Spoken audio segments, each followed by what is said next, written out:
Welcome to the Tech Egg. Don't get scrambled. Enjoy the video. You begin by ensuring Terminal is not actively writing settings. First, close all terminal windows and quit the app. This prevents partial writes. Once done, copy preferences and your .dot files to a safe folder so you can restore custom prompts or aliases. Then reopen Terminal for the next steps. Make sure you have admin access if asked. You'll run targeted commands next to remove corrupt preferences and caches, so don't skip the backup and controlled restart. Now remove the files that store terminal settings. In Terminal, run rm on com. Apple, Terminal.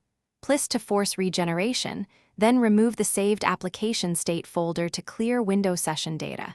If your shell profile is causing issues, move it aside so Terminal starts with defaults. Once moved, open a new terminal window to confirm a clean state. Make sure to run these commands carefully. If you prefer, copy files to a backup location instead of deleting immediately, so restoration is simple. Finally, relaunch Terminal so Mac OS rebuilds default preference files and session data. Test basic commands and appearance.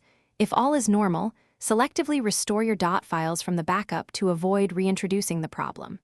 If Terminal still misbehaves, try resetting launch services or creating a new Mac OS user to check whether the issue is account scoped.